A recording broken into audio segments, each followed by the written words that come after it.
Here's some fun video game history trivia. Did you know that the history of video game achievements dates back all the way to the days of the Atari, back in 1982? Apparently, certain Atari games had manuals which included a specific high score. If a player surpassed that high score, took a photo of their TV, and mailed that photo to the company, they'd receive a letter in the mail which congratulated them on their accomplishment and contained a fabric patch as physical proof of their achievement. Isn't that cool? As for specifically digital achievements, the earliest documented case of achievements programmed into a game was back in 1990 on a game called E-Motion on the Amiga computers. E-Motion had 5 secret bonus objectives which congratulated a player for solving each stage in a specific way, and recorded those completions within the game. Not too dissimilar from how achievements are handled today. Alright, that's the cool trivia part out of the way.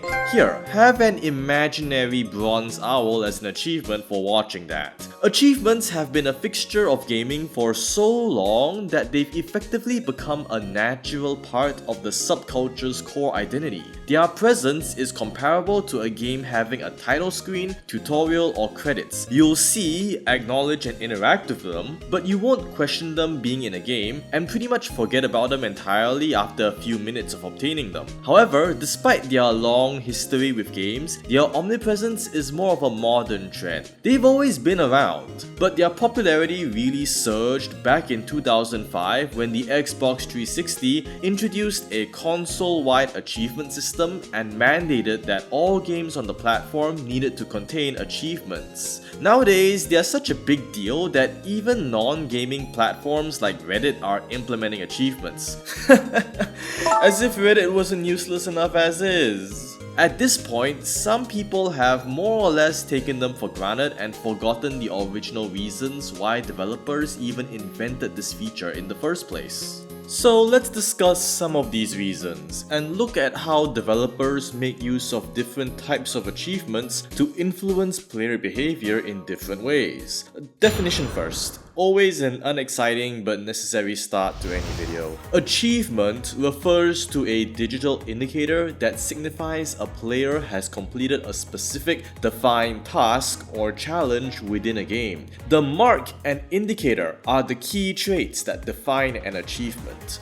Additional tangible rewards such as in-game currency, customization icons, or items are all secondary bonuses. While an achievement system certainly can be used as a system to distribute rewards, the rewards themselves aren't essential for the achievement system itself to function, and are usually provided in low quantities to serve as more of a minor extrinsic reward to provide extra incentive to seek these achievements out. In other words, great to have, but not essential. It seems simple enough, because it is. Having an achievement can be as simple as putting some text and setting up event flags or internal score trackers in data to check if that condition gets met.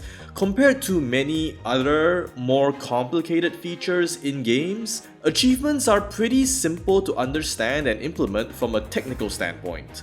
That was an extremely straightforward and easy to understand definition.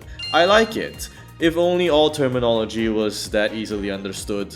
Despite their simplicity though, the impact achievements can have on player behavior is remarkable. Well, remarkable relative to their low resource costs for implementation, that is. See, on a most basic foundational level, games are basically a glorified shopping list of objectives for a player to fulfill. I know that statement sounds ridiculous coming from a game designer because it completely disregards everything that went into crafting the player experience, the fun, and all of the actual game. It's like ordering a steak at a fancy restaurant and saying it is basically nutrients and protein, entirely disregarding the quality of the ingredients and the culinary skills that went into preparing it. An offended head chef might probably come out and punch you for saying that. However, it is scientifically true that nutrients and protein are the biological building blocks that make up the structure of a steak. That applies to games too. Underneath everything, objectives and goals are the building blocks that go into the structure of every game. This metaphor has rapidly become meta-forgotten. Let's get back to the point. Think back to the most recent game you've played. In games with a story, game progression involves doing whatever the story tells you in order to advance. In multiplayer games, each match has their own specific objectives for winning, such as defend this place for X minutes, reach X location, or simply reduce the opponent's HP to 0. Even simplistic, endless games like Tetris or that 2048 mobile game my dad seems chronically addicted to have an unspoken objective of get as high a score as possible. You will almost never find a game with 0 objectives and goals. Even sandbox games like Goat Simulator or GTA, which let you do whatever you want, still provide you with objectives to do. They just aren't mandatory or enforced. Objectives also don't need to be declared. They may also be self-imposed by players themselves and can arise organically due to player wants. Take creation-based games such as Animal Crossing for instance. After the initial objective of paying your debt to Tom Nook, players will want to do things like upgrade their house, purchase new furniture, befriend the animal characters, and so on. In Minecraft, players constantly invent their own objectives by constantly wanting to build new things or create their own challenges. None of this is mandatory or required by the game. Players create these personal objectives for themselves as part of the process of creative expression. However, these are all highly subjective goals and make for inconsistent player engagement. Games which are all about creativity can get away with it because they naturally attract players who have the creativity to have fun making up goals for themselves. But most other, more linear games like shooters, racers, action, RPGs, and so on aren't about that. What achievements do is establish a standard. They act as quantifiable, standardized, unambiguous goals which all players can use as shared points of comparison with one another. With achievements, a player is able to identify a predetermined specific task in-game and work towards it. And upon saying that they've completed that specific task, other players are able to recognize that task's significance, since it is an objective which they all share. Naturally, the act of achieving goals can also be satisfying, especially if they are particularly tedious or difficult. Acquiring an achievement which you had personally set as a target for yourself can be a rewarding experience, which in turn acts as positive reinforcement to the player. This is only possible because achievements are clear and definable goals. Without that quantifiable, specified nature, there is no standard or anything extra to work towards. Players will just play the game until they are personally satisfied and then move on. That's perfectly fine for most games, but sometimes you, as a game designer, want to push players to aim for higher, more challenging objectives than just the baseline. To achieve. This potential ability to subtly push users towards defined goals is why so many non-video game related companies have taken an interest in implementing achievements into their platforms and softwares. In theory, they could be used to motivate users or employees to do things such as produce better work results, spend more money, use software more frequently, increase user engagement, and so on. This is a small element of an entire corporate strategy known as gamification, which attempts to increase productivity by applying game theory and concepts into a workplace environment. In theory, gamification would be used to help make boring work more fun and enjoyable, and increase engagement for both employees and users alike. In practice, well, most companies kind of fail at it for numerous reasons which we shall not delve into too deeply here.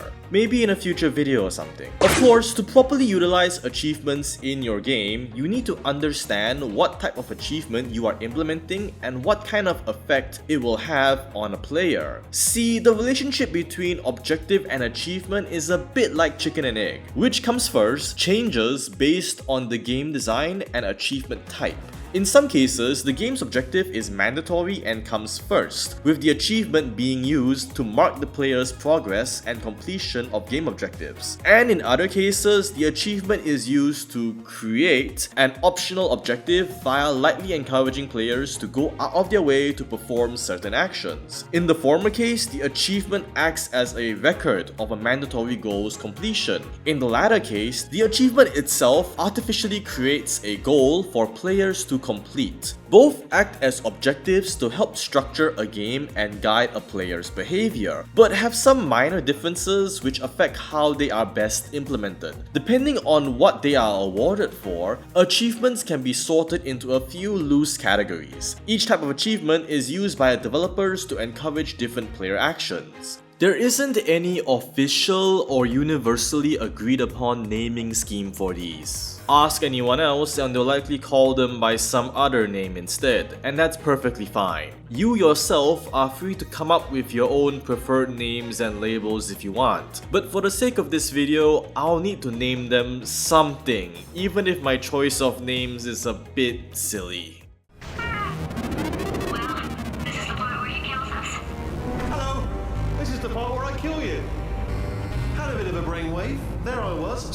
Milestone achievements are used to commemorate a player's overall progression in the game. These are given for completing structured tasks like advancing the game's main story and completing major side quests. These can be used to commemorate players as they advance through the game, and in turn, players will acknowledge their presence as markers of progression and game completion. To a minor extent, they can also serve as a rudimentary form of data tracking for developers. By keeping track of which players have a given achievement, developers can have a rough gauge of how much the player base has completed a given portion of the game. To help with this, an achievement can also be given to players just for simply starting the game or completing the tutorial, which helps eliminate those players who downloaded the game but never played it. This is far less precise than using dedicated data tracking methods, but it doesn't require as much development effort and can be handled with a single system. Heck, even as a general user, we can log into Steam ourselves and easily see what proportion of players have obtained any given achievement. If you are an indie dev and want to gather some basic data on how many players who downloaded your game actually played or completed it, then consider awarding some achievements for starting a new save file, completing the tutorial, and after every significant milestone.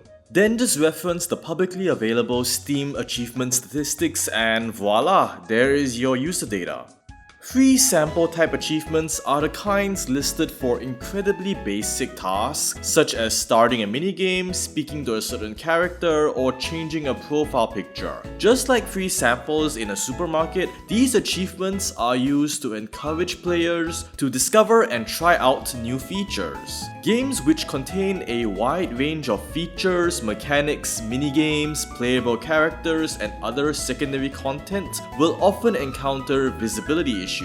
This affects almost every long-running game franchise, franchises containing multiple sequel games, and singular games with long-term live service. See, just because a feature exists in a game does not mean players will naturally find and use it, nor should you, as a designer, expect players to naturally find and use it. You need to help point them in the right direction. New players exploring the game for the first time may be overwhelmed with the sheer volume of content and are still in the process of gradually parsing information and determining what is important and what isn't. And veteran players may have already fallen into routine and just ignore a newly added feature. Creating an achievement for a new feature greatly improves its visibility, as the feature will now be casually mentioned in an easily accessible achievement menu, increasing its awareness among players. This achievement type benefits more than others if the game's achievement system includes some kind of reward like currency to provide extrinsic motivation. Players hungry for free resources will be inclined to seek out any little bit possible, and will likely open the achievements menu to obtain more, thus leading to the player finding the achievement mentioning the feature and setting them on the path to look for it, all according to Keikaku.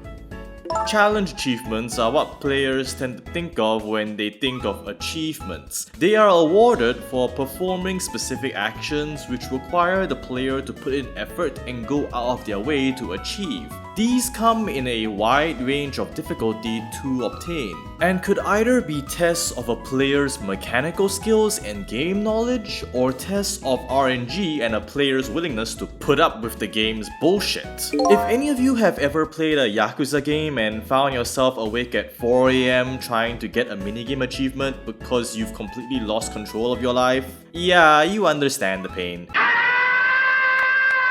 Designers use these achievements to create artificial goals for players, greatly increasing or extending a player's overall engagement with a game.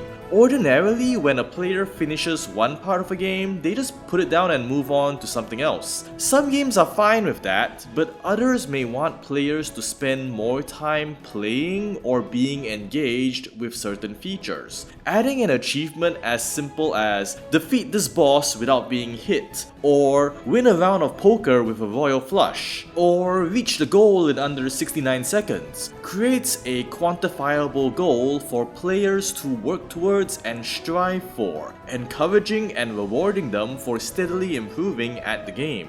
And as with all goals, the harder the challenge, the greater the feeling of satisfaction derived upon its completion.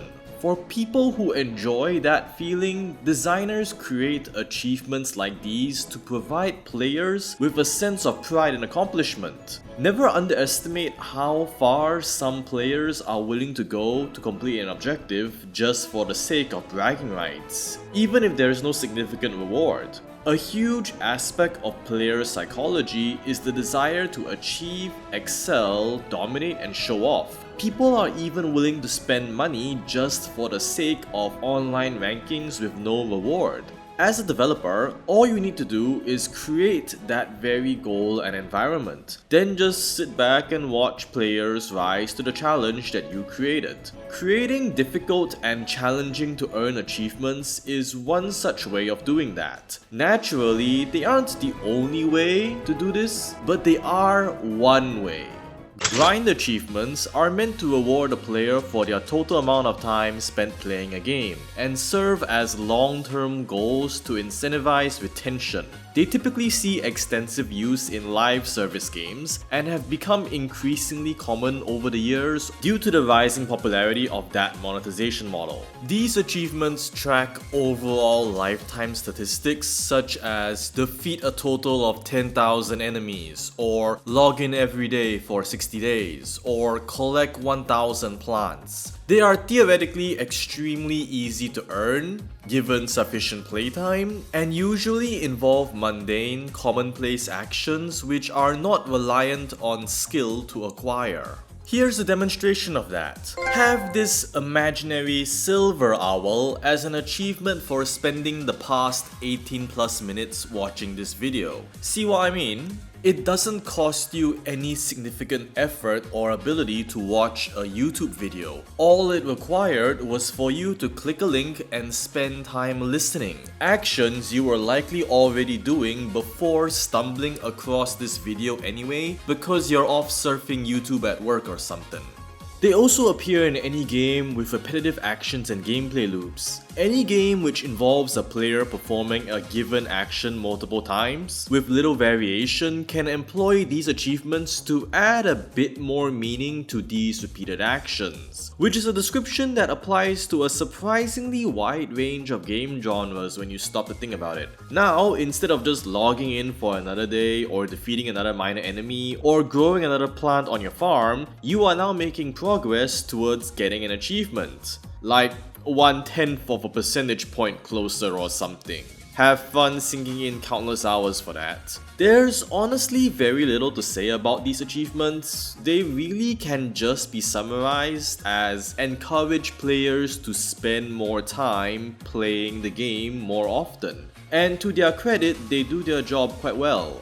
Easter egg achievements are the final major type of achievement, and they tend to be the most fun for developers and players alike to mess around with. These are essentially achievements hidden all around the game which are awarded for niche and specific actions. Talk to one specific NPC, answer with one specific response, visit one specific location at one specific time, holding one specific object with one specific party member equipped, and so on. I am not kidding, the process of finding Regigigas in Omega Ruby Alpha Sapphire is completely ridiculous. These will naturally exist in games with deep, well-constructed overworlds which offer players large amounts of freedom and in-game interactions. I'm sure some of you viewers are thinking of games like Genshin Impact and GTA, open world and sandbox games. But this kind of achievement isn't genre specific. Any genre of game could have these. Standard RPGs like Pokemon Black and White 2 and Honkai Star Rail are loaded with all sorts of secret interactions all across their overworlds. And even visual novels like the Ace Attorney trilogies reward players with achievements for weird interactions like presenting your attorney's badge to every character or examining every ladder during investigation sequences. This is one achievement type which developers won't actively try to add. If the game developers are already planning to include secrets, then these achievements will naturally be present. And if the developers aren't planning to add secrets, then these achievements will naturally be absent. Games which are already full of secrets won't really need to resort to needing any additional incentive to push players towards them. In fact, these achievements tend to be either kept hidden from the player until unlocked, or have vague descriptions on how to unlock them.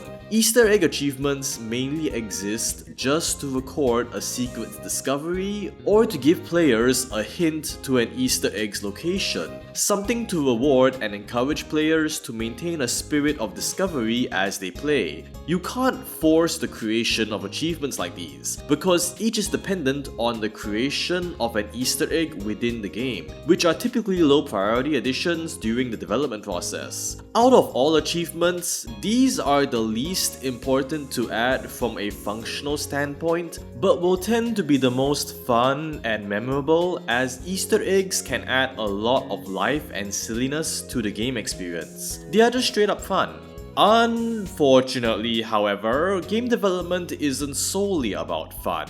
Like I said earlier, achievements are one of the ways developers can subtly influence and guide player behaviors. And while they can be used to create a more fun game experience, they can also be used for other purposes. Achievements, at their core, are minor doses of dopamine which provide positive feedback and reinforce players taking certain actions. They encourage players to score higher, play more often, explore more thoroughly, or try new things. But these same encouragements can also be exploited in less healthy fashions. Remember what I said earlier about never underestimating how far some players are willing to go just to show off, even when there is no meaningful reward? Yup, developers and publishers can exploit that exact tendency for profit. Microsoft's Xbox Gamerscore system is one of the biggest examples of this. It's a system spanning the entirety of Microsoft's gaming platforms, where every achievement in every game awards points which contribute to a player's total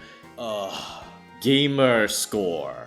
Seriously, they couldn't have come up with a less cringy name for that? Gamerscore was functionally meaningless since you couldn't use the points for anything. However, as gamers tend to do, some people started taking meaningless things way too seriously. People began buying and playing games purely for the purpose of earning achievements and getting more Gamerscore. The actual quality and fun of the game didn't actually matter. People just wanted to see the meaningless number go up. Because for all gamers, our primal monkey brains will always activate in response to big number. Some developers adapted to meet this demand, with some games releasing with extremely easy to earn platinum achievements that could be acquired within a few minutes of playtime, and people bought that stuff.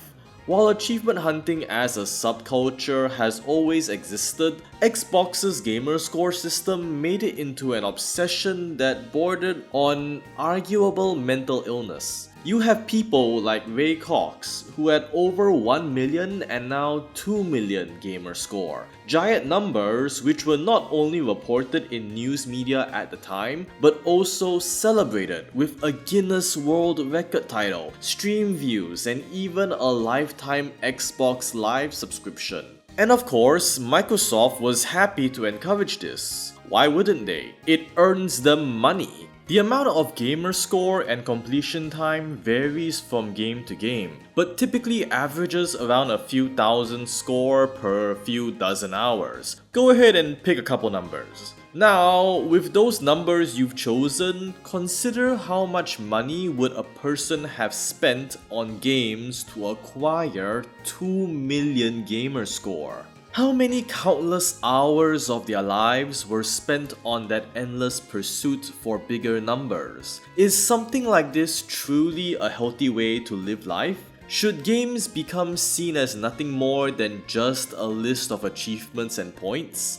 Is that truly an experience which a developer or publisher wishes to create or enable? By the way, consider that Ray Cox's position of highest Gamerscore was overtaken when he stopped gaming to go on his honeymoon.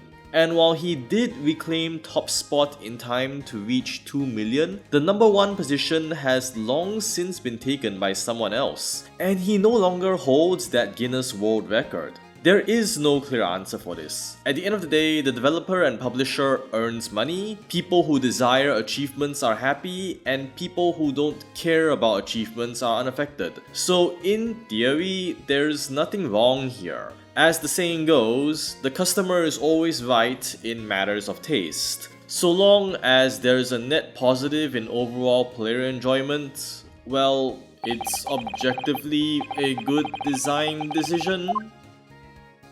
That said, different developers and platform holders have different viewpoints on the matter. Sony's PlayStation trophy system is similar to Xbox Gamerscore in being a system-wide score tally, but sorts their achievements into 4 trophy categories. Bronze, Silver, and Gold are traditional achievements of varying difficulty levels to earn, while a Platinum trophy is special and is only awarded if a player obtains every other trophy in the game. While trophies do award points that contribute to an account-wide score like Gamerscore, the more organized and detailed breakdown in how trophies are presented and the perceived exclusivity of Platinum trophies causes the PlayStation community to value the number of trophies and Platinums obtained more than the account's cumulative point total that the Xbox's Gamerscore system encourages. Valve's Steam achievement system lets users display achievements on their profile to flex, and provides data on what percentage of a game's total players have acquired any given achievement, letting you truly know if you are the exception, but otherwise offers no other system-wide interaction. While it does feature an account level system, that is instead tied to their trading card system, which is in turn tied to their trading and marketplace systems. Game achievements are mostly isolated and confined to their respective game. Then there's Nintendo, who adamantly refuses to implement any sort of console-wide achievement system whatsoever, and isolates all achievements to their respective game. They don't even have a display showcase system like Steam does. Old traditions die hard, I suppose. Is the decision to implement system-wide achievements a good or bad thing? Is it ethical to take advantage of player psychology in such fashion? Well, ethics aren't really a thing for game development. We are not exactly doctors here. Maybe you could argue about it from the perspective of business ethics or something.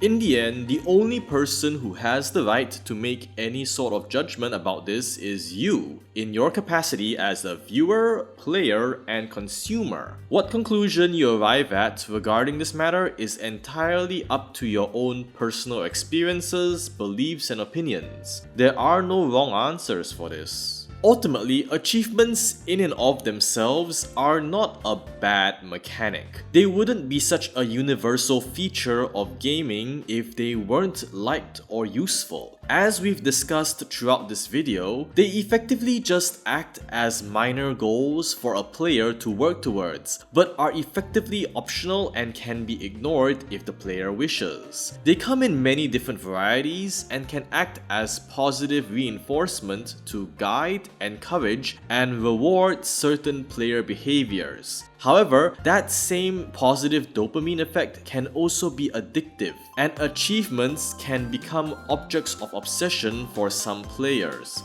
Just as they can serve as quantifiable goals to help structure a game experience, they can also become distractions, which cause a player to shift priorities and potentially lose sight of whatever experience a developer intends to create. However you feel about them, if nothing else, achievements are always good for a fun joke. Doesn't cost a developer anything to sneak in a silly reference into the name or description. If it gets a laugh out of the player, well, maybe we can chalk that up as a win in our books.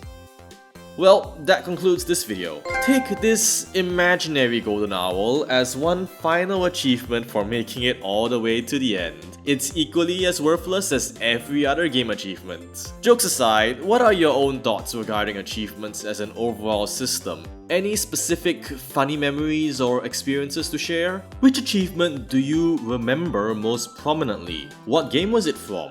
Why do you remember it? Was it for a positive reason or a negative one? Let's see what interesting variety of memories and experiences we can gather in this comment section this time. As per the usual, if you enjoyed the video, then leave it a like to help its journey across the ocean that is the YouTube algorithm. And if you're still lazing about or killing time at work while your boss isn't looking, then here is another video for your viewing pleasure. That's all from me for this round. I'll see you all next time.